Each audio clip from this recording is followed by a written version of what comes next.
नमस्कार, अभिवादन। मैं दुर्गेंद्र चौहान हूं और आप मंथन देख रहे हैं।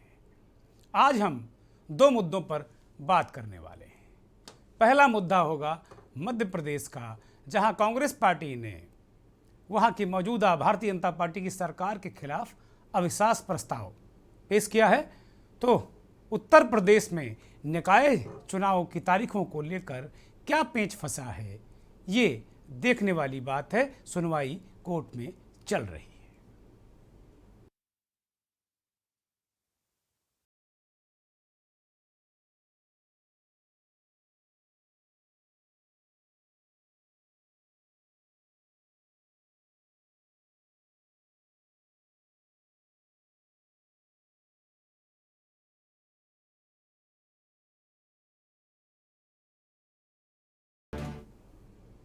कांग्रेस ने मध्य प्रदेश में अविश्वास प्रस्ताव पेश किया विधानसभा में, तो मेरे मन में सवाल आया कि भाई, क्या भारतीय जनता पार्टी की सरकार अल्पमत में है, इसलिए अविश्वास प्रस्ताव पेश किया?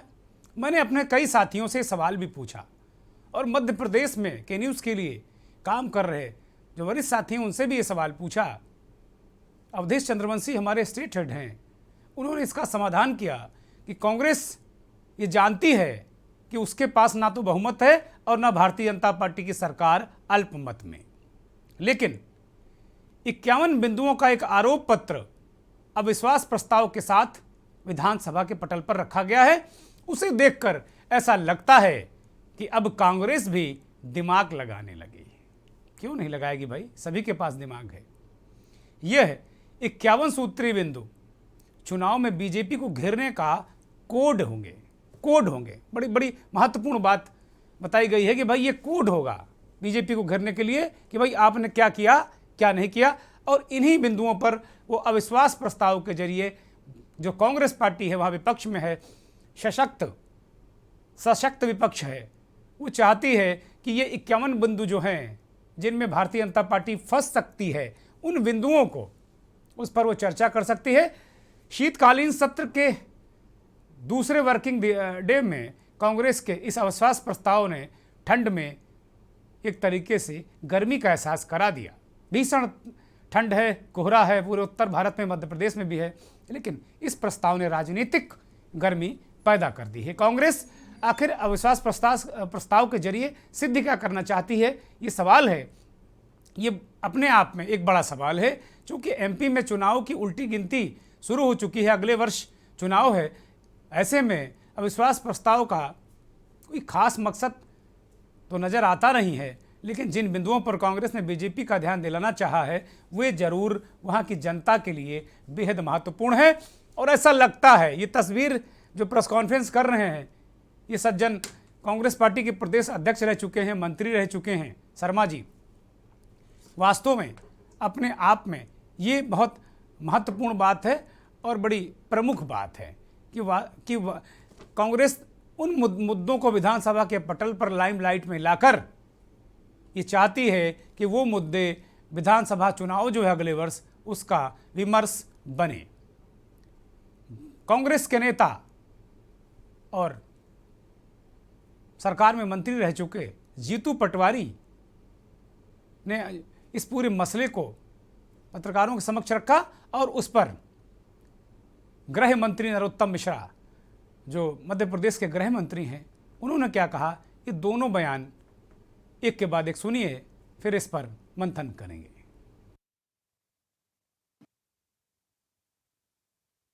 विधानसभा आसदी के सामने, अध्यक्ष जी के सामने आदरणीय नेता प्रतिपक्ष जी ने मुख्यमंत्री पर, सरकार पर आरोप लगाकर अविश्वास का प्रस्ताव रखा है।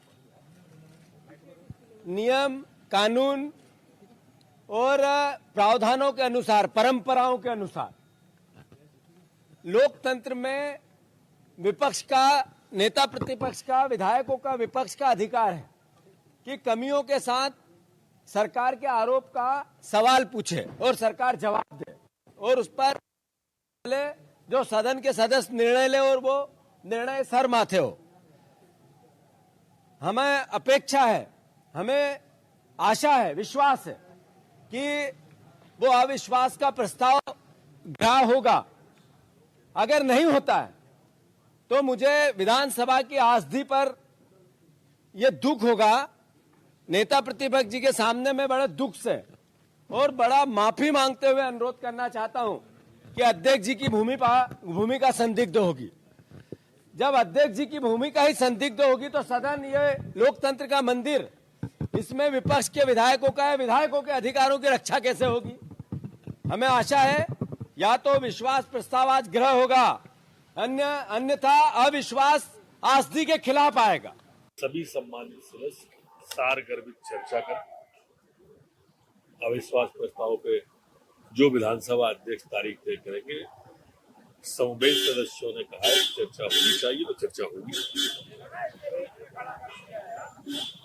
विधेयकों पर, सदन की कार्रवाई पर हमारे जो माननीय मुख्यमंत्री जी का जन सेवा अभियान चल रहा है, उस पर विस्तार से बात हुई। स्वीकृति प्रति जो 83 लाख मध्य प्रदेश में एक साथ हुए, उन सब विषयों पर बातचीत की।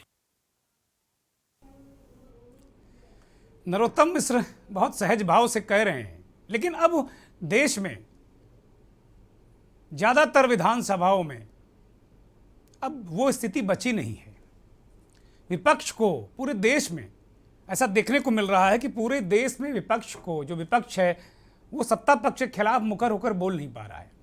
कहीं ना कहीं किसी न किसी तरीके से उसकी आवाज़ आने नहीं पाती। सत्ता पक्ष कोई भी हो, कहीं भारतीय जनता पार्टी की सरकारें हैं, कहीं क्षेत्रीय दलों की सरकारें हैं, कहीं कांग्रेस की सरकारें हैं, वो सब सारे के सारे लोग ये काम करते हैं। तो सबसे बड़ा सवाल है कि भाई जो सरकारें बनती हैं या जो लोग सत्ता में आते हैं, वो सारे के सारे मतदाताओं के नुमाइंदे तो नहीं होते हैं ना। बहुमत ज़्यादातर लोगों के नुमाइंदे होते हैं, लेकिन जो बाकी की नुमाइंदगी तो विपक्ष ही करता है। ऐसे में एक बड़े वर्ग के प्रतिनिधियों को नज़रअंदाज करना सत्ता के द्वारा।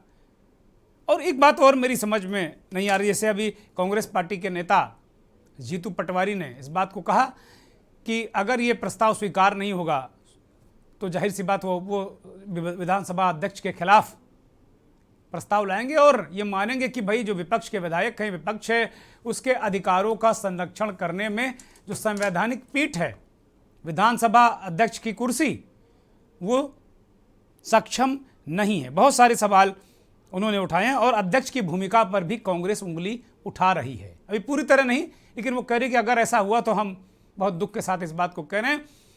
अगर पूरे मध्य प्रदेश की राजनीति का परिदृश्य देखें तो शायद कांग्रेस शासित राज्यों में मध्य प्रदेश एक ऐसा राज्य है जहां बहुत मजबूती के साथ वहां विपक्ष है।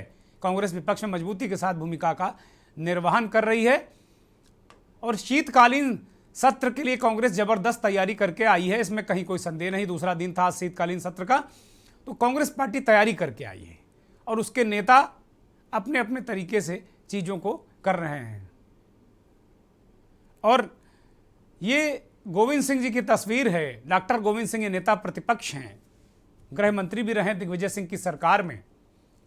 ये सब पूरी एक रणनीति के तहत बीजेपी को घेरने की और अविश्वास प्रस्ताव के जरिए, इससे कोई सरकार नहीं गिरने वाली, लेकिन अविश्वास प्रस्ताव के जरिए बताने की कोशिश की जा रही है कि वो जो 51 बिंदु हैं, अगर उन पर चर्चा होगी तो बीजेपी के खिलाफ जो कांग्रेस करना चाहती है, जो माहौल बनाना चाहती है, उस पर वो खुद को सफल मानेगी।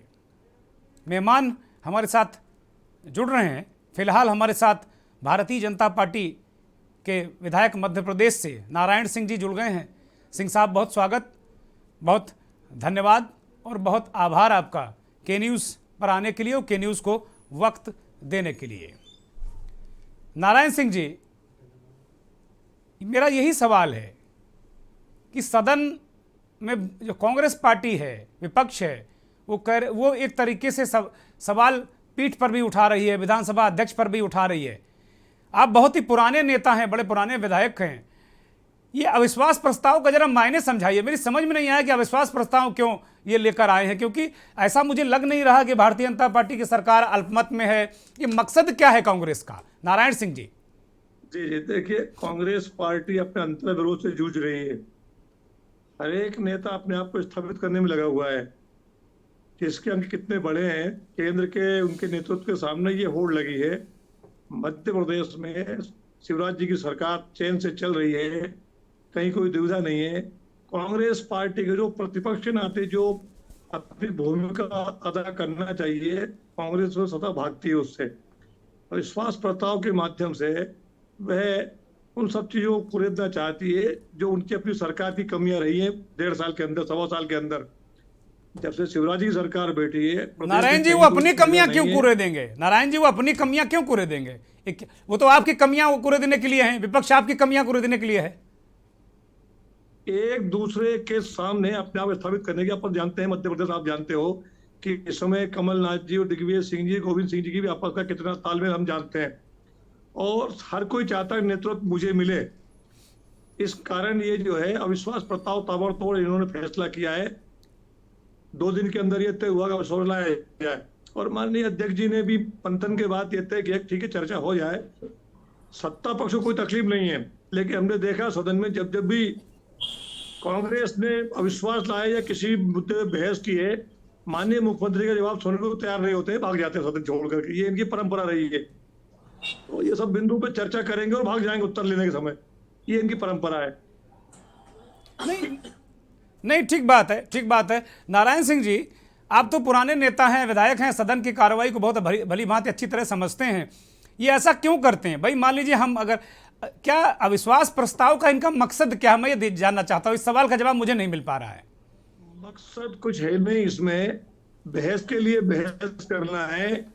किसी मुद्दे पर तथ्यों को सुनने को तैयार रहते नहीं है। ये कभी भी बहस में पूरे समय भाग लेते नहीं है। अपनी बातें करने के बाद में ये उठ कर चले जाते हैं। हमेशा देखते आ रहे हैं हम। चूंकि अब एक समुदाय की होती है, अब सब जानते हैं कि सरकार पूरे बहुमत में है और इनके पिछले सरकार के समय जो स्थिति कांग्रेस पार्टी बनी थी। नारायण सिंह जी, आपकी आवाज दर्शकों तक नहीं पहुंच रही है। मैं कहूंगा इन्हें ठीक किया जाए। हमारे साथ पॉलिटिकल एनालिस्ट रामानंद द्विवेदी साहब मध्य प्रदेश से जुड़े हैं। द्विवेदी साहब, बहुत स्वागत, बहुत धन्यवाद आपका कि न्यूज़ को वक्त देने के लिए। आज मंथन इसी पर है कि ये वहाँ की सरकार के खिलाफ अविश्वास प्रस्ताव कांग्रेस का क्या मकसद है, और अगर लेकर भी आए तो वो कह रहे थे कि भाई अध्यक्ष जी स्वीकार नहीं करेंगे तो हम मानेंगे कि अध्यक्ष जी पर वो सवाल उठा रहे थे। हालांकि जैसा अभी नारायण सिंह जी कह रहे हैं कि अध्यक्ष जी कह रहे हैं कि भाई चर्चा होने दीजिए, दिक्कत क्या है? ये 51 बिंदु हैं, क्या मसला क्या है? द्विवेदी जी बोलिए, मेरा सवाल आप तक पहुंचा कि नहीं? हाँ, एक बार फिर से रिपीट कर दीजिए। कांग्रेस पार्टी वहां अविश्वास प्रस्ताव लेकर आई है। मुझे नहीं लगता कि भारतीय जनता पार्टी की सरकार वहां अल्पमत में है, कांग्रेस बहुमत में है, ऐसा कुछ दिख नहीं रहा है। ये क्या मकसद है इनका ये लाने का? देखिए, किसी भी लोकतंत्र में विपक्ष की ये भूमिका होनी चाहिए कि अविश्वास प्रस्ताव ले आकर के एक जनता के सामने जो सरकार की योजनाएं हैं उसको सही ढंग से क्रियान्वयन हो रहा कि नहीं हो रहा, इसकी जानकारी के लिए इनका धर्म है कि वो लेके आए, कांग्रेस पार्टी लेके आए अविश्वास। और होना भी चाहिए, क्योंकि किसी भी सरकार को ले तो आए वो द्विवेदी जी, वो लेकर आ गए। और नारायण सिंह विधायक हमारे साथ जुड़े हैं बीजेपी के, वो कह रहे हैं कि विधानसभा अध्यक्ष ने स्वीकार भी कर लिया है लगभग कि भाई इस पर चर्चा हो जाएगी। क्या दिक्कत है इसमें? बिल्कुल चर्चा कराना चाहिए। ये तो यदि सरकार ईमानदारी से काम कर रही है तो जनता के हित के लिए ये चर्चा से इनको भागना नहीं चाहिए। हाँ, बड़ी बड़ी महत्वपूर्ण बात आपने द्विवेदी जी कही। अक्सर ये देखा जाता है या विपक्ष आरोप लगाता है, तमाम देश की विधानसभाओं में देखता हूं कि वो कहते हैं कि सरकार मूल मुद्दों से भाग जाती है, अपने मतलब के बिल प्रस्ताव सब पास करवा लेती है, जनहित के मुद्दे जो विपक्ष उठाना चाहता है विपक्ष का गला पकड़ लेती है, कभी माइक बंद कर देती है, कभी गला पकड़ लेती सरकार, विपक्ष को बोलने नहीं देती। तो क्या ये अविश्वास प्रस्ताव ही अब एक रास्ता रह गया है विपक्ष के पास कि वो लाए और मजबूर करे सरकार को कि जो विपक्ष का जिन मुद्दों पर सवाल विपक्ष पूछना चाहता है या सरकार ने जिन विषयों पर काम किया है उनका लेखा जोखा इसके माध्यम से आए, अब क्या ये एक हथियार रह गया है विपक्ष के पास? आपकी बात बिल्कुल लाना चाहिए। हम तो कहते हैं ये तो इनको और पहले लाना चाहिए, क्योंकि जनता को हक है कि वो सरकार की योजनाओं को जाने समझे। तो विपक्ष को भी इसमें भाग लेना चाहिए, सरकार को भागना नहीं चाहिए। पूरी पारदर्शिता के साथ चर्चा होनी चाहिए विधानसभा में। और हम तो ये कह रहे हैं कि जनता इनके सरकार के जो 4-5 साल का जो लेखा जोखा है उसको जनता के बीच आना चाहिए। ठीक बात है। एक ब्रेक का इशारा हो रहा है। ब्रेक के बाद हम नारायण सिंह के पास जाएंगे। भारतीय जनता पार्टी के मध्य प्रदेश के विधायक हमारे साथ जुड़े हुए हैं कि भाई अब क्या यही रास्ता रह गया है? क्या सरकारें आम तौर पर, मतलब सामान्य तौर पर जो विधानसभा की कार्रवाई होती है, संसद की कार्रवाई होती है, तो क्या उसमें अब विपक्ष को जनता के सवाल नहीं पूछने दिए जा रहे हैं, इसलिए ये अविश्वास प्रस्ताव के जरिए वो मजबूर कर रहा है विपक्ष?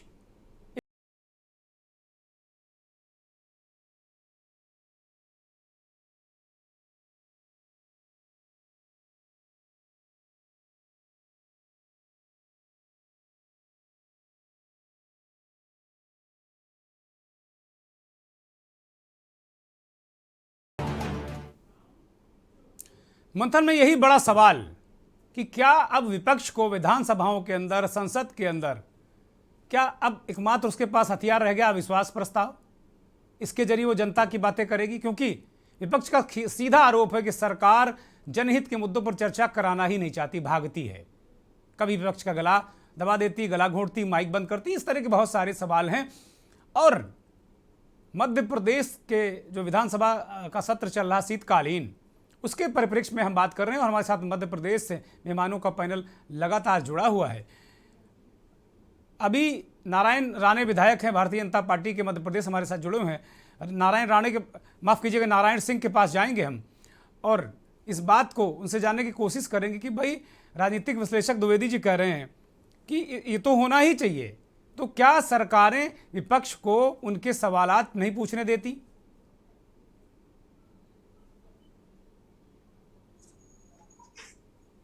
इसका बोलिए नारायण सिंह जी, अनम्यूट करिए, आपकी आवाज दर्शकों तक नहीं जा रही है।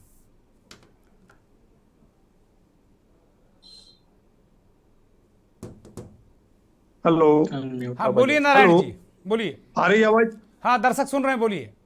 सर, मेरा निवेदन ये है कि लोकतंत्र में पक्ष विपक्ष दोनों की आवश्यकता होती है और हर सवाल के ऊपर बहस होना चाहिए और सरकार कोई प्रश्न टालना नहीं चाहती है। माननीय अध्यक्ष जी हमारे बहुत ही संवेदनशील व्यक्ति हैं, सबको अवसर दे रहे हैं बराबर और हर सवाल का जवाब सरकार दे रही है, पर तर्कों के साथ बात करना बहुत जरूरी होता है। सदन के अंदर जनता की समस्याएं पक्ष विपक्ष सबके सामने है, लेकिन कांग्रेस ने कभी भी प्रश्नकाल चलने का ऐसा अवसर ही नहीं आने दिया। हर समय प्रश्नकाल बाधित करते हैं और समस्याएं सामने ना आए इसके पूर्व जो है व्यवधान पैदा करते हैं। प्रश्नकाल विधायकों को 1 घंटे का मिलता है, निश्चित रूप से सबका समय पूरा होना चाहिए प्रश्नकाल में, लेकिन जनहित के मुद्दों को जब भी बात आती है तो कांग्रेस लोग व्यवधान करने खड़े हो जाते हैं। सदैव अध्यक्ष जी का जो मानना रहता है प्रश्नकाल पूरा हो जाए, इसका जो भी विषय है आपके उठाएं, लेकिन कांग्रेस की एक परंपरा बन गई है। इस नाते मुझे लगता है एक बार प्रशिक्षण सबका होना चाहिए ठीक से। नहीं तो आपका कहना यह है कि सरकार विपक्ष के सारे सवालों को गंभीरता से लेती है और विपक्ष के को पूरा सम्मान देती है, उससे सवाल पूछने का हक देती है, आप ये कह रहे हैं? जी जी द्विवेदी जी, भारतीय जनता पार्टी के विधायक इस बात को कह रहे हैं कि भाई दिक्कत कहाँ है, वो तो कांग्रेस खुद ही भाग जाती है सवाल पूछ के, मुख्यमंत्री को सुनती नहीं, जवाब सुनती नहीं है वहां पे। नहीं, ये आरोप लगाना तो सही नहीं है, क्योंकि लोकतंत्र में दोनों, चाहे पक्ष हो चाहे विपक्ष हो, दोनों की भूमिका बराबर होती है। चलिए आनंद तारण साहब, द्विवेदी जी आपको रोक रहा हूँ। आनंद तारण साहब आ गए हैं, कांग्रेस पार्टी के वरिष्ठ नेता हैं, बहुत बड़े नेता हैं मध्य प्रदेश के, और प्रवक्ता भी हैं। बहुत स्वागत आनंद साहब आपका के न्यूज़ में। अभी जो चर्चा हो रही थी विधानसभा में अविश्वास प्रस्ताव को लेकर, हम बात कर रहे हैं, नारायण सिंह भारतीय जनता पार्टी के विधायक जुड़े हुए हैं, वो कह रहे हैं कि कांग्रेस सवाल पूछ लेती है, जवाब सुनने के लिए रहती नहीं, भाग खड़ी होती, प्रश्नकाल है बाधित करती है। और ये इनके अंदर जो 3 नेता हैं वहाँ के, दिग्विजय सिंह, डॉक्टर गोविंद सिंह और कमलनाथ, इनके बीच में जो कौन श्रेष्ठ है इसकी होड़ लगी है। तो कोई अविश्वास प्रस्ताव लेकर आ जा रहा, कोई कुछ कर रहा। मसला ये है वास्तव में वहाँ सरकार बहुत बढ़िया चल रही है। तारण जी,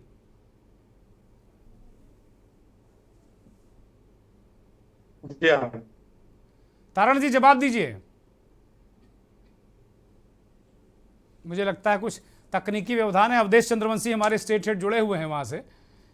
अवधेश, ये पूरा प्रकरण जरा दर्शकों को समझाइए कि भाई ये कह रहे हैं बीजेपी के नेता नारायण सिंह इस बात को कह रहे हैं कि कांग्रेस पार्टी भाग जाती है। आनंद तारण जी आपसे जवाब चाहेंगे अगर आप मेरा सवाल सुन चुके हो तो। मुझे लगता है आनंद तारण का फ्रेम फ्रीज है। अवधेश, ये सवाल आपसे है कि वहां पर ये कह रहे हैं कि भाई कांग्रेस में बड़ी फूट है और सरकार बढ़िया चल रही है, 51 सूत्री बिंदुओं का कोई देने का मतलब नहीं था, क्योंकि सदन में सबको मौका मिलता है, विपक्ष का सम्मान करती है सरकार। अध्यक्ष जी बड़े अच्छे व्यक्ति हैं, जाहिर सी बात है संविधान पीठ पर बैठे हैं तो अच्छे ही होंगे। अवधेश जी, दुर्गेंद्र जी, आज मैं सदन में ही मौजूद था और वहां पर पूरे सदन की कार्रवाई भी मैंने देखी। तो जिस तरीके की स्थिति मुझे वहां पर दिखी, जिस तरीके से सत्ता पक्ष जो है सवालों का जवाब दे रहा था, उससे कहीं ना कहीं अधिक ताकत के साथ विपक्ष अपने सवाल को भी उठा रहा था। और मीडिया में भी जो उपस्थिति हमें दिखी वो कांग्रेस की काफी दिखी, सदन में भी काफी वहां पर दिखी, जैसा कि गोविंद सिंह जी नेता प्रतिपक्ष ने उठाया और ओमकार सिंह मरकाम ने सवाल उठाया। वह तमाम कांग्रेसी दल के जो नेता थे वो जिन बिंदुओं पर सवाल उठा रहे थे, सत्ता पक्ष द्वारा जो है उनको लगातार जवाब दिया जा रहा था। तो सदन की हम बात करें तो सदन में तो मुझे ऐसी स्थिति देखने को नहीं मिली। निश्चित तौर पर आज का सदन की जो कार्रवाई रही वो हम कह सकते हैं एक सारगर्भित रही, सारपूर्ण रही और पूरी सदन की कार्रवाई शाम 5 बजे तक चली। तो निश्चित तौर पर यह अपने आप में एक बड़ा उदाहरण है। और कल भी मैं बात करूं आपको, चूंकि क्या है, कांग्रेस ने अविश्वास प्रस्ताव दिया है, स्वीकार कर लिया गया है। साथ ही स्पीकर महोदय ने यह भी कहा कि कल जो है विधायकगण लंच पर नहीं जाएंगे। तो इससे स्थिति स्पष्ट होती है कि कितनी गंभीरता से विपक्ष की बातों को लिया जा रहा है, जहां पर यह कहा गया कि लंच पर नहीं जाएंगे और पूरे दिन जो है इस विषय पर चर्चा होगी। तो यह कहना तो सही नहीं होगा कि कांग्रेस की बातों को गंभीरता से नहीं लिया जा रहा है। जी अवधेश, फिर ये 51 सूत्री जो मांग पत्र है, अविश्वास प्रस्ताव क्यों लाना पड़ा उनको, ये भी सवाल आ रहा है। और जीतू पटवारी कह रहे हैं कि भाई ये तो अध्यक्ष जी ही कभी कभी पक्षपात कर देते हैं। और अगर उन्होंने कहा था कि अगर चेतावनी दी थी पटवारी ने कि अगर स्वीकार नहीं किया प्रस्ताव तो हम समझेंगे कि संविधान पीठ भी अब रक्षा नहीं कर पा रही विधायकों के। ये आया क्यों? क्या ये मध्य प्रदेश के जो कांग्रेस के नेता हैं उनमें नंबर 1 बनने की होड़ की वजह से ये प्रस्ताव आया, या इसमें जनता की बातें कुछ होनी है, जरूरी है ये? जी देखिए, मैं बात करूं तो यह बात तो पक्ष और विपक्ष दोनों की पेटेंट होती है। पक्ष आपको हमेशा कहता हुआ मिल जाएगा कि कांग्रेस जो है बेबुनियाद मुद्दे उठा रही है, और कांग्रेस आपको हमेशा कहती हुई मिल जाएगी कि हमारी बातों को सुना नहीं जा रहा है। लेकिन इस बार की विषय की मैं बात करूं तो 51 सूत्री जो मांगे उठाई गई हैं, चूंकि 1 साल बाद विधानसभा चुनाव है तो कांग्रेस भी अपनी पूरी ताकत आजमाइश करना चाहती है। कांग्रेस भी यह दिखाना चाहती है कि हम जोर शोर से जनहित में कार्य कर रहे हैं, और बीजेपी भी किसी मुद्दे पर घिरना नहीं चाहती है। तो अभी जैसा कि मैं आपसे बात करूं तो कांग्रेस के तमाम दलों के नेता से भी मैंने संपर्क किया, लेकिन सभी का यही कहना था कि अभी हम होमवर्क कर रहे हैं और हमारा 10 से 11 बजे तक इस विषय पर मंथन चलेगा कि कल किस तरीके से हम विश्वास प्रस्ताव लेकर के आए। यही बीजेपी के नेताओं का भी कहना था कि कल अविश्वास प्रस्ताव आ रहा है तो उस पर हम तैयारियां कर रहे हैं। तो निश्चित तौर पर इन बातों से यह स्पष्ट होता है कि वह उसको कितनी गंभीरता से ले रहे हैं, कितनी गहनता से ले रहे हैं। हालांकि 51 सूत्री जो मांगे रखी गई है उसमें पोषण आहार घोटाला है, शराब की अवैध बिक्री है, महाकाल लोक से सवाल है, ईओडब्ल्यू की भूमिका है, नेताओं से सुरक्षा सम्मान चूक, लॉ एंड ऑर्डर, तमाम इस तरह के मुद्दे हैं जिस पर कांग्रेस जो है विपक्ष पक्ष को घेरने की कोशिश कर रही है। ठीक बात जी दुर्गेश जी, मुझे लगता है आनंद तारण कांग्रेस के प्रवक्ता जुड़े हैं तो मुझसे उनसे मेरा एक सवाल है। आनंद जी, आप सुन पा रहे हैं मुझे? आनंद जी सुन पा रहे हैं? आनंद तारण से संपर्क नहीं हो पा रहा है। कुल मिलाकर अवधेश ने बहुत सारी चीज़ें बताई कि भाई इस तरीके के मुद्दे हैं, जाहिर सी बात है। द्विवेदी जी, अवधेश चंद्रवंशी बता रहे हैं कि भाई कोई गतिरोध नहीं है, सरकार भी तैयार होकर आएगी। तो क्या ये लग रहा है कि परसेप्शन की होड़ है विधानसभा चुनाव में कि भाई जनता के करीब कौन है, जनता के मुद्दे कौन उठा रहा है? कांग्रेस ये परसेप्शन बनाना चाहती है, क्योंकि बनाना भी चाहिए भी, लेकिन क्या वो परसेप्शन बनाने के लिए ये सब 51 सूत्री मांगे, जो सूत्री मांगों पर जो इनकी चर्चा की बात है, और इसको क्लब कर दिया उन्होंने अविश्वास प्रस्ताव के साथ में? द्विवेदी जी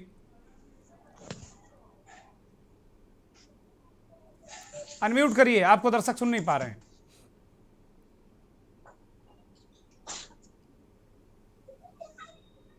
हेलो जी, द्विवेदी जी बोलिए, आप सुन नहीं पा रहे दर्शक आपको, बोलिए। हेलो, हाँ आवाज आ रही है? बोलिए बोलिए महोदय, बोलिए। हाँ आ रही है, आवाज आ रही है। हाँ, ये हेलो, जो प्रस्ताव, अविश्वास प्रस्ताव ले आ रही है कांग्रेस, तो ये तो जनता के हित के लिए है। जनता को भी सदन की कार्रवाई सुनने का हक है। जो ये सत्ता पक्ष के लोग हैं, इन पे लगातार आरोप लगते रहते हैं कि कहीं ना कहीं भ्रष्टाचार हो रहा है, सरकार की योजनाएं जमीन स्तर पे अच्छे ढंग से नहीं चल रही है। तो इन सब मुद्दों को लेकर के यदि कांग्रेस अविश्वास ले आ रही है तो ये जनता के हित के लिए है। ठीक बात है, ठीक बात। Final comment Narayan Singh, Bharatiya Janata party के प्रवक्ता।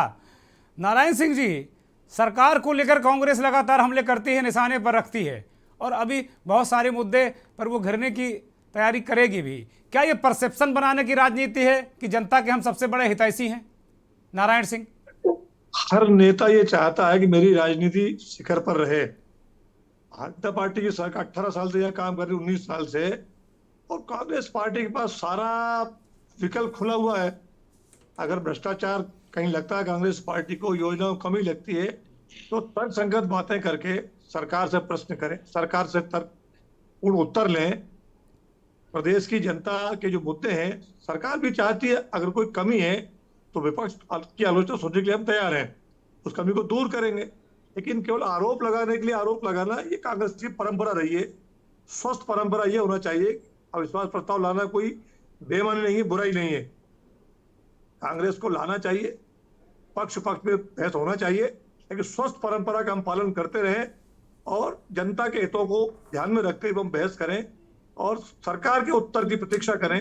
निश्चित रूप से अगर कोई समस्या हो समाधान भी होगा, लेकिन कांग्रेस पार्टी का मन इस बारे में ठीक होना चाहिए, केवल दिखावे का ये ढोंग नहीं होना चाहिए। ये समय रखें। बहुत शुक्रिया नारायण सिंह जी, बहुत शुक्रिया। रामानंद द्विवेदी, बहुत शुक्रिया। अवधेश चंद्रवंशी, आपका भी बहुत शुक्रिया। आनंद तारण नहीं जुड़ पाया, उनका भी बहुत शुक्रिया। यहाँ एक ब्रेक लेंगे और ब्रेक के उस पार बात करेंगे उत्तर प्रदेश के निकाय चुनाव में आखिर पेच कहाँ फंसा है।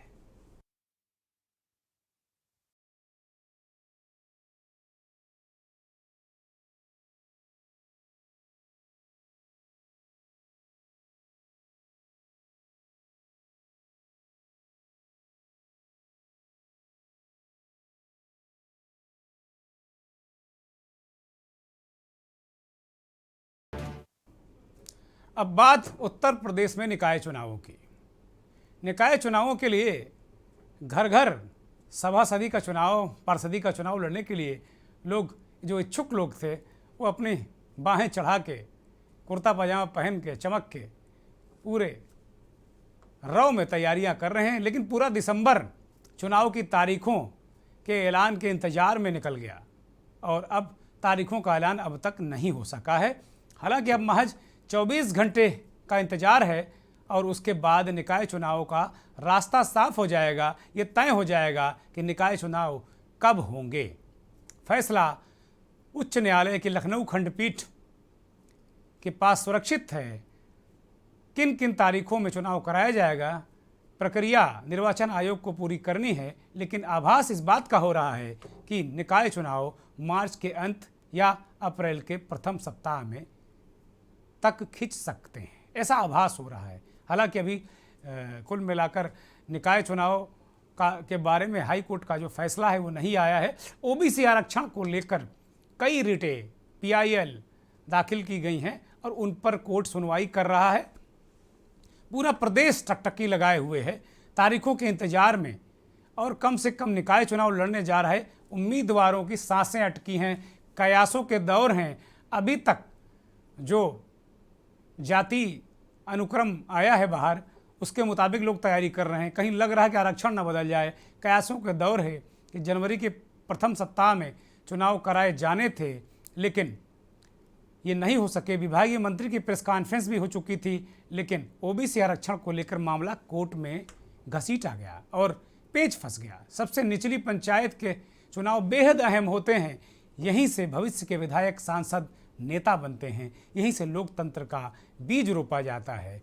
अब चुनाव का इंतजार अगर नेताजी कर रहे हैं तो चुनाव की तारीखों के ऐलान का इंतजार जनता भी कर रही है, वो भी बेसब्री से, क्योंकि जनता को पिछले 5 सालों का हिसाब किताब जो करना है।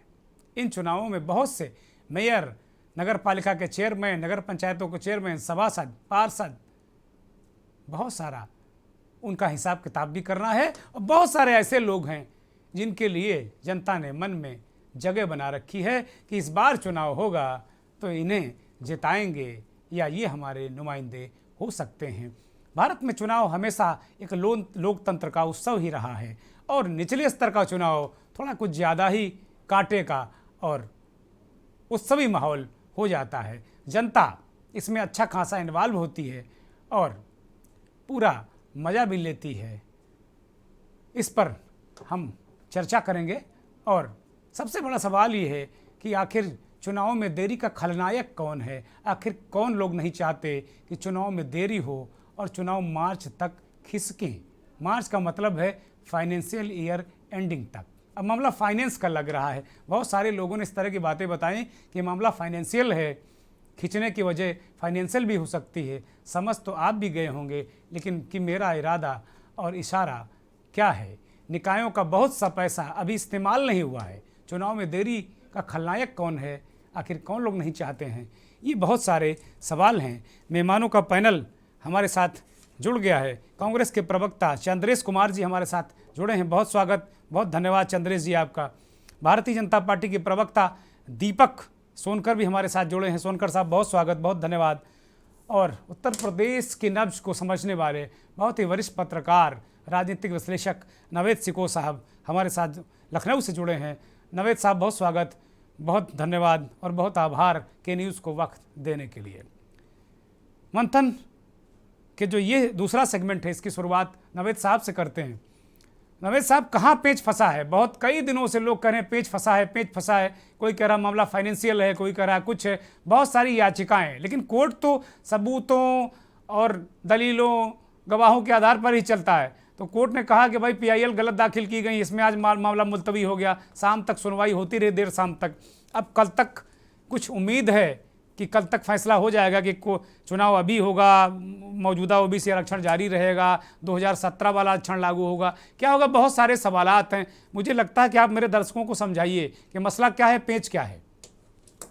देखिए, पहली चीज तो ये कि ये बात सही है कि चुनावी प्रक्रिया समय से होना चाहिए। ये लोकतांत्रिक अधिकार है जनता का और जनता चाहती है कि उसको ये हक समय से मिले। एक चीज तो ये, अगर चुनाव में देरी हो रही है तो इसका कोई कारण है और ये कारण ठीक नहीं है, मतलब एक तकलीफदेह है लोकतंत्र। आपकी आवाज बाधित हो रही है, जरा कृपया ठीक करिए। मुझे लगता है अनम्यूट करिए नवेद साहब। हाँ बोलिए। जी, मेरी आवाज आ रही है सर? दर्शक सुन रहे हैं, बोलिए नवेद साहब। जी देखिए, एक चीज ये बात तो सही है कि याचिका जब कोई होती है, जनहित याचिका जब कोई डाली जाती है, तो वो कहीं ना कहीं जब उसमें दम होता है, जब उसमें ताकत होती है, जब उसका तर्क होता है, तभी कोर्ट उसको संज्ञान में लेता है, गंभीरता से लेता है, वो आगे बढ़ाता है। नहीं तो वो वहीं पर डंप हो जाती है, खारिज हो जाती है, अगर बेबुनियाद होती है। एक चीज को समझना पड़ेगा कि उसमें कोई दम था, उसमें कोई दम है, उसके एविडेंस है, तब उसको न्यायालय ने मजबूती से और गंभीरता से लिया और यहां तक कि सरकार से जवाब भी तलब किया और चुनावी प्रक्रिया को रोक दिया। चुनावी तारीखें फिलहाल रुक गई, लंबित विलंबित हो गई। इस बात को मानना पड़ेगा कि उस शिकायत में दम रहा। इसके बाद क्या हुआ? जब चुनाव रुक गया तो 2 आरोप आमने सामने आ गए।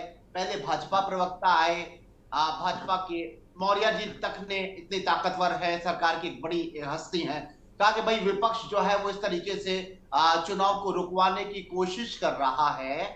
विपक्ष यानी समाजवादी पार्टी पर उनका इशारा है कि वो सबसे ज्यादा मुकाबले में है जो भारतीय जनता पार्टी के है, कि उनकी तैयारी नहीं है, इसलिए वो इस तरह की कानूनी प्रक्रिया के जरिए इस रोकना चाहते हैं ताकि चुनावी प्रक्रिया रुक जाए और उनको हार का सामना नहीं करना पड़े।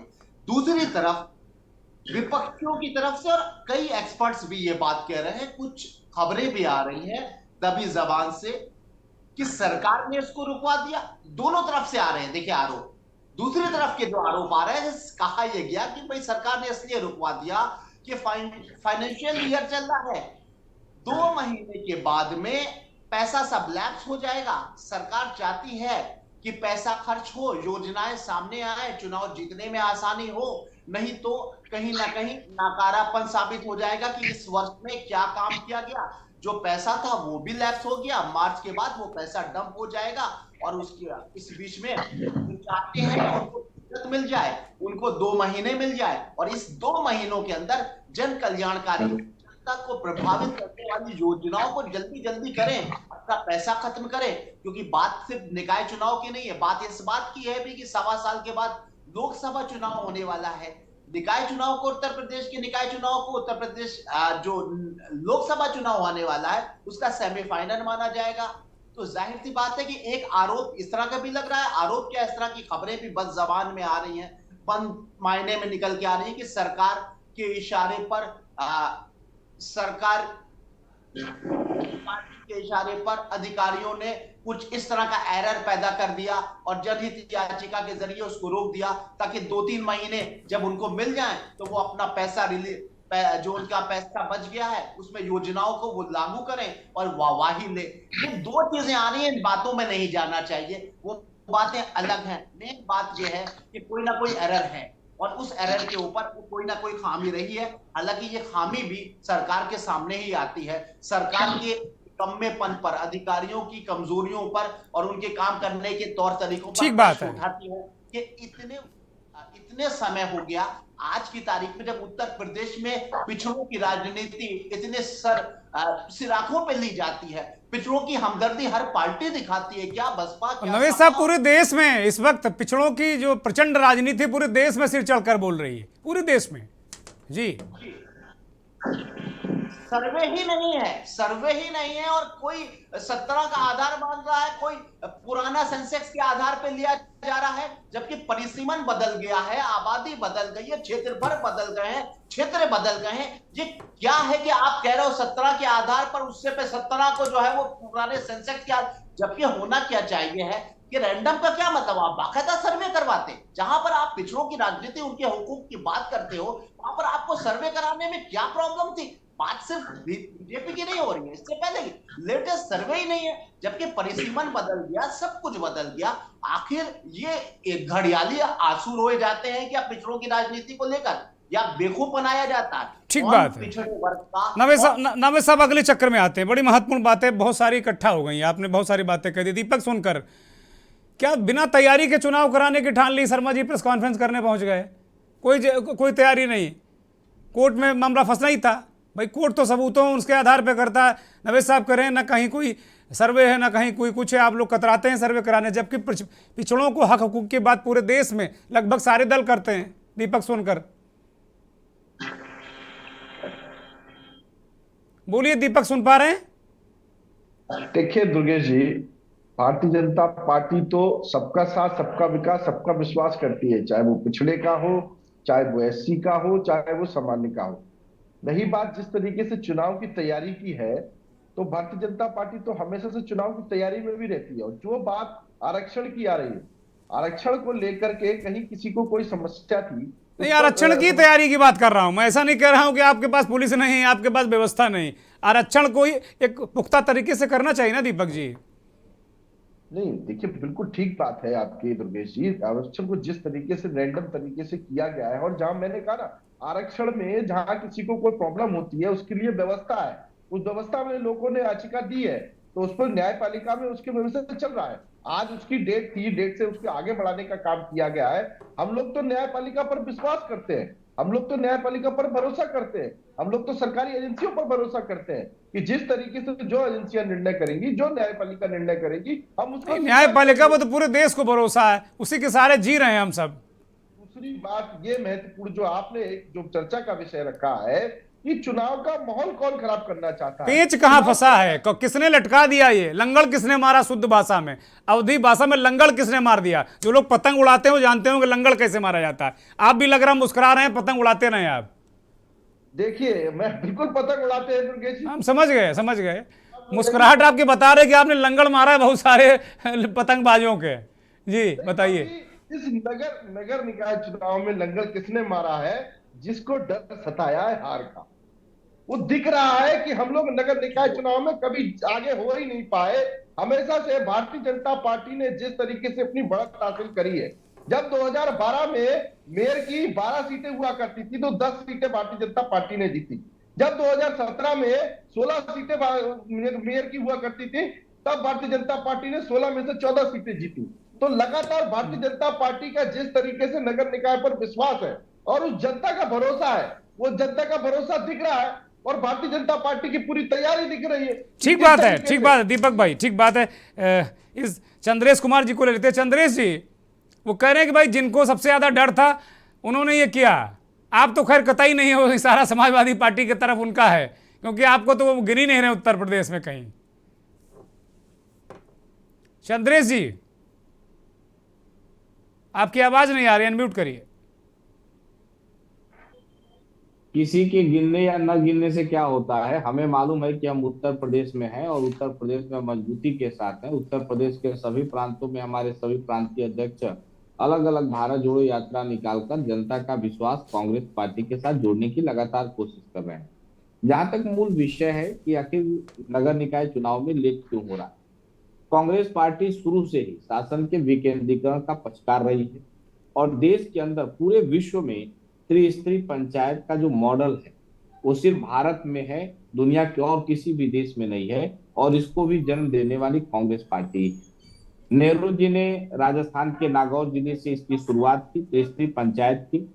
73वें और 74वें संविधान संशोधन द्वारा हमने इसे संवैधानिक दर्जा देने का काम किया।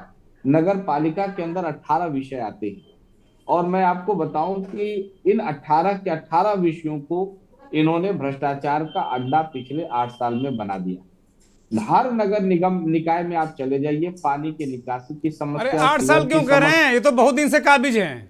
अभी थोड़ा और पीछे चले जाइए, नगर निकाय में बहुत दिन से बीजेपी है भाई। का प्रकोप है और मच्छर और मलेरिया से आए दिन लोग मर रहे हैं, लेकिन भारतीय जनता पार्टी के लोग हाथ पे हाथ रखकर बैठे हुए और ये जानते हैं कि इस बार निकाय चुनाव में बहुत बुरी तरह भारतीय जनता पार्टी की हार होनी है। इसके लिए इन्होंने क्या किया, ओबीसी रिजर्वेशन में घोटाला किया।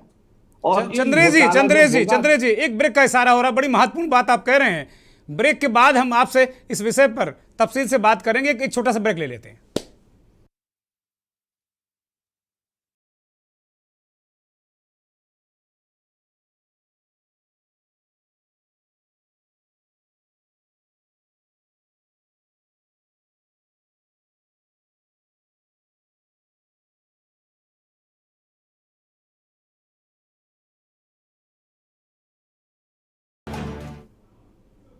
उत्तर प्रदेश के निकाय चुनाव में लंगड़ आखिर किसने मारा, पेच किसने फंसाया, यही आज मंथन का विषय है, इस पर हम इस वक्त चर्चा कर रहे हैं।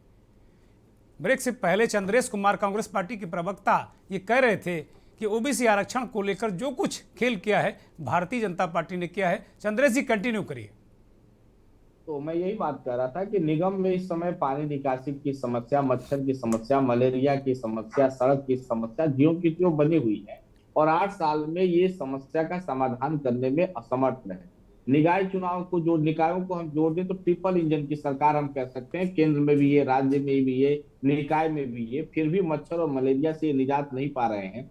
और पूरे उत्तर प्रदेश में कई लोगों ने अपनी जान गंवाई है, हजारों लोगों ने अपनी जानें गंवाई है और भारतीय जनता पार्टी के नेता अपने घर में एसी चलाकर सो रहे थे। निकायों के इस भ्रष्टाचार को बड़े पैमाने पर उजागर किया गया है और बुरी तरह दीपक जी आऊंगा, इनको जरा थोड़ा सा इंजन गर्म करने दीजिए ना। 3 इंजन की बात कर रहे हैं, गर्म तो हो जाए पहले, बोलिए। साठगांठ करके रिजर्वेशन घोटाला किया है। रिजर्वेशन घोटाला हुआ है, जिस अनुपात में पिछड़े वर्ग को, अनुसूचित जातियों को जो सीटें मिलनी चाहिए नहीं मिली है, इस बात को लेकर लोग कोर्ट भी गए होंगे, जाएंगे, वो एक अलग विषय है। तो कहने का अभिप्राय यह है कि भारतीय जनता पार्टी भ्रष्टाचार करने के लिए इस तरह की गड़बड़ियां करती हैं ताकि मामला न्यायालय में चला जाएगा, मामला लेट लतीफ हो जाएगा, फिर हम बीच में मजा लेंगे, हम कहेंगे तो मामला न्यायालय के कारण लेट हुआ। तो ये एक तरह से बहुत ही मतलब तार्किक तरीके से तो आप ये कह रहे हैं कि जो लेट करवा रहे हैं चंद्रेश जी, आप कह रहे हैं कि बीजेपी के लोग ये चाह रहे हैं कि भाई जो फंड बचा है उसका इस्तेमाल चुनाव जीतने के लिए आगे किया जाए, अच्छा काम करा के, तो ये तो जनता का ही भला हुआ ना। रिस्पॉन्सिबिलिटी भारतीय जनता पार्टी की जाती है और किसी की रिस्पॉन्सिबिलिटी नहीं जाती है।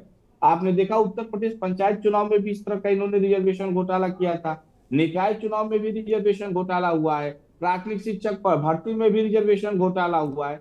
तो भारतीय जनता पार्टी इस समय रिजर्वेशन घोटाला में लगी हुई है, लेकिन बहुत जल्द जनता के बीच इस बात का भंडा फूट जाएगा और जनता निकाय चुनाव में भारतीय जनता पार्टी को सबक सिखाने की बात काम करेगी। आपने एक बात शुरू में कहा कि कांग्रेस पार्टी कहीं नहीं है, नहीं हम नहीं कह रहे, ये बीजेपी वाले कह रहे हैं भाई, हमें क्या हक है कहने का, आप बहुत बड़े राष्ट्रीय दल हैं, सबसे पुरानी पार्टी, हमें क्या करना है। 5 साल में, पिछले 6 साल में, पिछले 7 साल में उत्तर प्रदेश की दुर्व्यवस्था पर, महंगाई पर, बेरोजगारी पर, भ्रष्टाचार पर, अपराध पर, हिंसा पर कांग्रेस के अलावा किसी और पार्टी ने चूक करने की हिम्मत भी जुटा। ठीक है, अब बात आ गई, अब दीपक सोनकर को चर्चा में शामिल करते हैं। बहुत सारे आपने बड़े गंभीर आरोप लगाए भाई, आरक्षण घोटाला करते हैं दीपक सोनकर आप लोग, है ना, आप और आपके सारे नेता आरक्षण घोटाले में रहते हैं, ऊपर से कवच पहन लेते हैं कि हम भाई दलित समर्थक हैं, दलितों के हितैषी हैं, ओबीसी के हितैषी हैं, ये कह रहे हैं, घड़ियाली आंसू बहाते हैं आप लोग। दीपक अनम्यूट कर लो भैया। जी देखिए, चंद्रसेन जी हमारे बड़े भाई हैं चंद्रसेन जी, और ये घोटाले की बात कौन कर रहा है? जो 2G घोटाले वाले हैं, जो 5G 4G और जीजाजी घोटाले वाले हैं, आपको मालूम होना चाहिए। अरे भैया ये नगर निकाय में रखो, वहां मत ले जाओ भाई, डिरेल हो जाएगी चर्चा। दीपक भाई डिरेल हो जाएगी भाई, कृपा करो हमारे ऊपर, नगर निकाय में रखो भाई। ये आप देखिए सस्ते में दीपक सोनकर जी आपने 5G बेचा है, आपको जानकारी होना चाहिए, और आप 2G का नाम ले रहे हैं, और 2G स्पेक्ट्रम घोटाला नहीं हुआ था, इसके बारे में सर्वोच्च न्यायालय का स्पष्टीकरण है। और आपको ये भी मालूम होना चाहिए कि कोयला घोटाले में अटल सरकार का मंत्री जेल जाता है, कोयला घोटाले में अटल सरकार का मंत्री जेल जाता है, और आपने 2G से सस्ता 5G बेच दिया, उसके बाद आप 2G का नाम लेते हैं। आपने प्राइमरी स्कूल में भर्ती में आरक्षण घोटाला किया, मामला कोर्ट में चल रहा है। आपने पंचायत चुनाव में आरक्षण घोटाला किया, मामला कोर्ट में गया। भर्ती प्रक्रिया जितनी सरकार ने घोटाला किया, मामला कोर्ट में गया। इतना घोटाले का शौक आपको क्यों है? आप जो घोटाले कर रहे हो लोकतंत्र की। दीपक भाई मामला कमजोर पड़ रहा है, वो बिल्कुल एक रफ्तार से चले जा रहे हैं, सुनेंगे नहीं आपको। भारतीय जनता पार्टी के लोग लोकतंत्र का घोटाला कर रहे हैं, ये पहली बार आजाद भारत में देखने को मिल रहा है। दीपक सोनकर जी, अब तक लोकतंत्र का घोटाला नहीं हुआ था, चाहे जो भी हो, भारतीय जनता पार्टी ने लोकतंत्र का घोटाला किया है, लोकतंत्र का घोटाला। और ये प्रदेश की जनता जानती है, ये सब जानती है। आप जनता को नहीं भरमा सकते, गुमराह नहीं कर सकते। जिस दिन आपका काला चिट्ठा खुलेगा, जिस दिन आपके पाप और झूठ का भंडा फूटेगा, जिस दिन आप बेनकाब होंगे, आप भारतीय जनता को अपना मुंह दिखाने लायक नहीं होंगे। दीपक सोनकर जी, मैं बहुत महत्वपूर्ण बात कर रहा हूं, राजनीति आपको भी करनी है, हमें भी करनी है, और भी लंबी राजनीति करनी है। तो इसलिए सच का साथ देना सीखिए, झूठ के साथ आप जीवन में आगे नहीं बढ़ सकते। ये भारतीय जनता पार्टी के लोग हैं, मैंने आपसे कहा भारतीय जनता पार्टी के रूप में कार्यकर्ता लोकतंत्र का भी घोटाला होता है क्या? दीपक जी, आप हमारे मित्र हैं, आप हमारे मित्र हैं, और मैं आपका बहुत सम्मान करता हूँ। देखिए, आप हमारे मित्र भी हैं, और व्यक्तिगत तौर पे मैं आपका सम्मान करता हूँ, आप एक ईमानदार और उत्तम चरित्र वाले व्यक्ति हैं। लेकिन आप बताइए दीपक जी, दिल पे हाथ रखकर, आरक्षण की भी कहीं घोटाला मतलब पार्टी से करवाओगे क्या भैया? चंद्रेश जी उनको दिल पर हाथ रखेंगे, पार्टी से बाहर चले जाएंगे, कैसी बातें कर रहे हैं आप? कर रहे हैं, कृपा बनाए रखो उनके ऊपर भाई, हाँ, आप लोग तो मतलब क्या है, इतने तपस्या के बाद पार्टी सत्ता में आई, दीपक जैसे तमाम कार्यकर्ताओं ने पसीना बहा, अब चाह रहे हो बाहर चले जाएं, क्या बात कर रहे हो आप जी। दुर्गेश जी, हार का नतीजा है। दुर्गेश भाई दिख रहे हैं कि सुनना भी नहीं चाह रहे हैं। जो उत्तर प्रदेश की जनता ने जिस तरीके से उनको नकारा है, जो उनकी घोटाले की सूची थी ना, उसी से नकारा है ना, कि बड़े बड़े घोटालों की लिस्ट थी जीजा जी से। चलिए अच्छा चलिए, अब आप दोनों की बातें आ गए, अब हम जरा जो न्यूट्रल व्यक्ति के पास चलते हैं, जिनका कोई लेना देना नहीं किसी राजनीति से। नवेद सिकोह साहब, वरिष्ठ पत्रकार, राजनीतिक विश्लेषक, लगातार हमारे साथ जुड़े हुए हैं।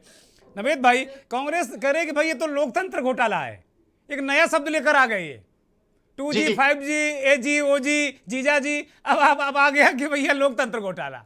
बहुत अच्छा शब्द लेकर आए हैं, लोकतंत्र का घोटाला और लोकतंत्र का घोटाला और आरक्षण का घोटाला, ये बड़ा आरोप लेकर आए हैं।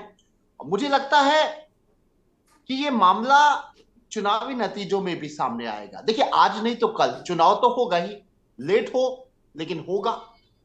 और जब चुनावी नतीजे आते हैं तो लोग इस बात की उम्मीद करते हैं कि भाई किस तरह की व्यवस्था थी, क्या नाली खड़ंजा, पानी, सड़क, इन सब को लेकर नतीजे आते हैं। लेकिन इस बार इस चुनावी नतीजों में ये दोनों चीजें भी आएंगी, आरक्षण का घोटाला, भ्रष्टाचार का घोटाला।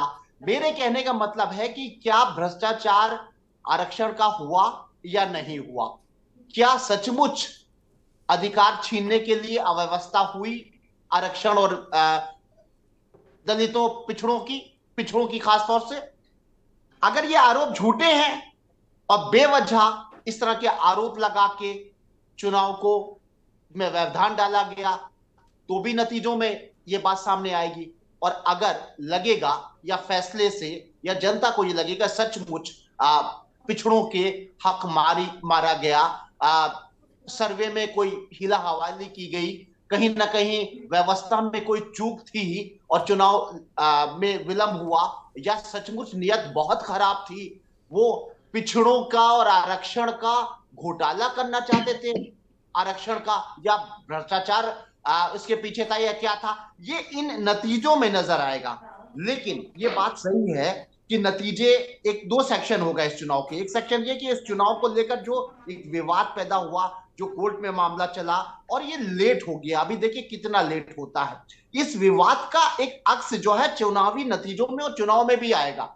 मैं फिर यही बात कह रहा हूं कि अगर जनता को ये लग रहा होगा या कोर्ट का जो अंतिम फैसला होगा उसमें अगर ये लगेगा कि सचमुच प्रशासन की तरफ से, अधिकारियों की तरफ से, शासन की तरफ से आरक्षण में कोई ना कोई एरर था, बड़ा एरर था, तो उसका असर भी चुनाव में आएगा। और अगर इस तरह का नतीजा आता है कि नवेद भाई कंप्लीट करिए जल्दी से जी, तो ये भी असर आएगा। और दूसरी बात ये कि देखिए, भारतीय जनता पार्टी के लिए चुनाव इसलिए बहुत चैलेंजिंग है क्योंकि भाजपा के पास इस वक्त ट्रिपल इंजन की सरकार है, दिल्ली की सरकार, उत्तर प्रदेश की सरकार और नगर निकाय। काफी अरसे से भाजपा काबिज है और अगर उसने जनता के साथ काम किया है तो जाहिर सी बात है कि काम बहुत सारे होते हैं। स्थानीय मुद्दे, राष्ट्रीय मुद्दों से लेकर प्रदेश के मुद्दे और प्रदेश के मुद्दों से लेकर स्थानीय नाली खड़ंजे के जो जिम्मेदारी होती है। बहुत बहुत शुक्रिया रवेश साहब, बहुत शुक्रिया। दीपक सोनकर आपका भी बहुत शुक्रिया, वक्त इजाजत नहीं देता। चंद्रेश भाई आपका भी बहुत शुक्रिया, बहुत बहुत धन्यवाद। समस्त दर्शकों का जो के न्यूज़ को देखते हैं, हमारा इस खास कार्यक्रम मंथन देखते हैं। अब वक्त चलते चलते का, और चलते चलते में आपको एक ऐसे वीडियो के साथ में छोड़े जाते हैं जो भारत जोड़ो यात्रा से ताल्लुक़ रखता है। नफरत के बाजार में मोहब्बत की दुकान। ये दुकान देखिए, मन करे तो मोहब्बत खरीदिए, ना मन करे ना खरीदिए। बहुत बहुत धन्यवाद, नमस्कार।